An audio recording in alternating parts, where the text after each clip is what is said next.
Ini tak blur nggak apa. Mungkin aja belajar bareng. Bisa dulu kan. Iya. Sok kayak. Nah, misalnya ini ya, bilang misalnya kreativitas, pengembangan kreativitas anak.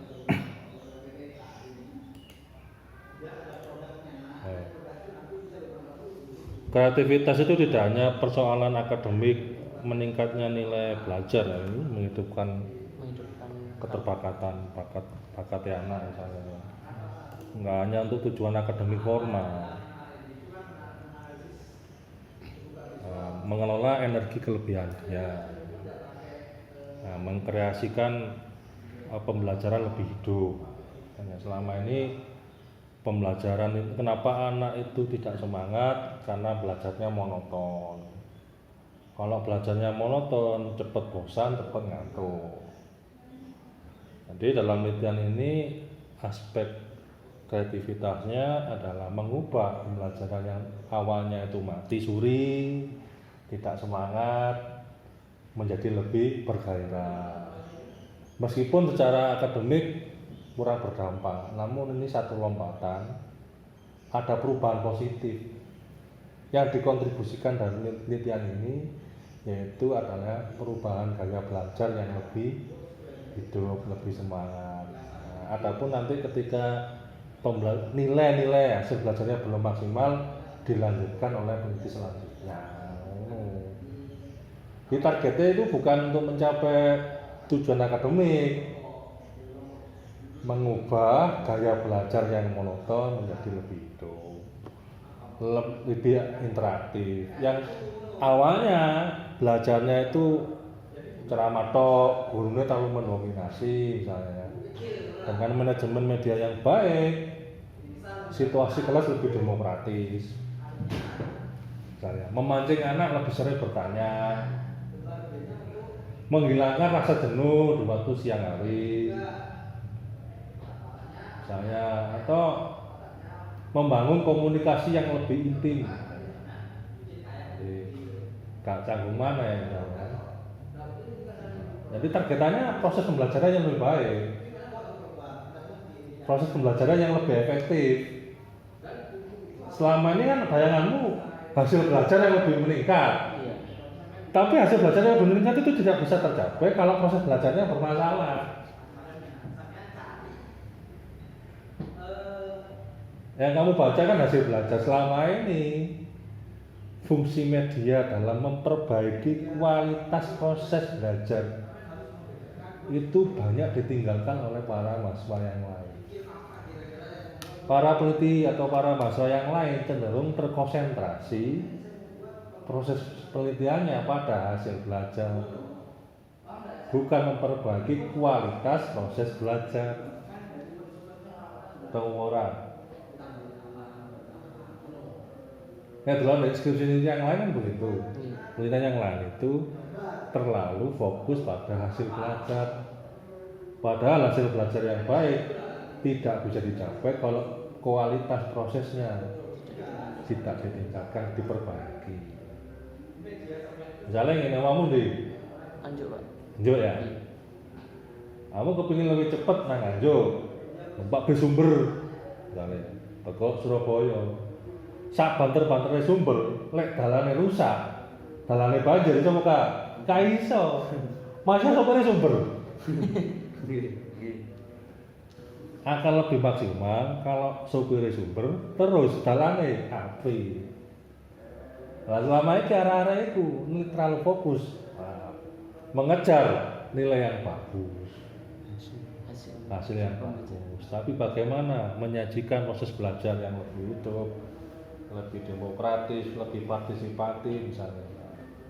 Maka penelitian ini mencoba dari aspek manajemen pengelolaan media itu menjadi lebih hidup kualitas belajarnya, lebih demokratis. Manajemen waktu misalnya, durasi pembelajarannya lebih efisien karena dikontrol oleh media kan. Nah selama ini kalau tidak ada media, dominasi ceramah dari guru terlalu banyak misalnya. karena media ini mengandung kuis misalnya, mengandung kuis sehingga kemudian ceramahnya dikurangi, dikelola waktunya kan begitu, ada kuis, ada rubrik tanya jawab misalnya seperti e-learning. Kemudian ini menyebabkan akhirnya guru itu tidak kehabisan materi, ada kehabisan apa, kakek ngomong misalnya kan, kakek ngomong yang itu belum tentu disukai oleh siswa misalnya begitu. Nanti tandani prosesnya. Target pembelajaran dari manajemen media ini memperbaiki proses belajar yang lebih hidup. 2, membangun kreativitas berpikir siswa. Misalnya dengan apa? Dengan pertanyaan-pertanyaan yang sifatnya terbuka, ora ABCD. Jadi dalam media itu ya, itu konsep pertanyaannya bersifat observasi, sehingga dia kemudian kan bergerak atau mewawancari siapa, atau membuat media, atau membuat permainan misalnya. Jadi media itu menginstruksikan kepada siswa itu untuk membuat produk misalnya, atau membuat mata pelajaran apa? Mata pelajaran Medianya. Ini saya taruh di ini Pak, Pendidikan Agama Islam PAI. Nah ya, akidah akhlak. Misalnya kan bisa aja dia membuat drama, misalnya kan bermain peran itu loh. Iya. Kan mikir, boleh pahala dan sebagainya, atau membuat komik misalnya, disuruh membuat komik. Nah itu kan itu kreativitas komik ya. Membuat storyboard misalnya, nanti kayak didalangkan atau film pendek misalnya, itu kreativitas. Ya selama ini guru-guru itu cenderung produk tugasnya adalah mengerjakan UTS dan UAS misalnya ya. Enggak, tugasnya apa? Buat storyboard misalnya gitu.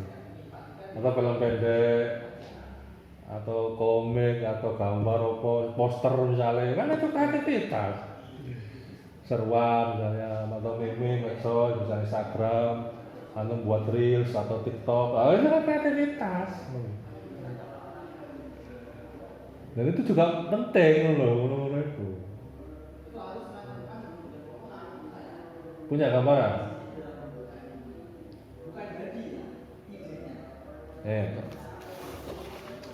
Betulnya apa Mang? Manajemen pengembangan sumber media pembelajaran berbasis digital untuk meningkatkan kreativitas dan prestasi belajar siswa.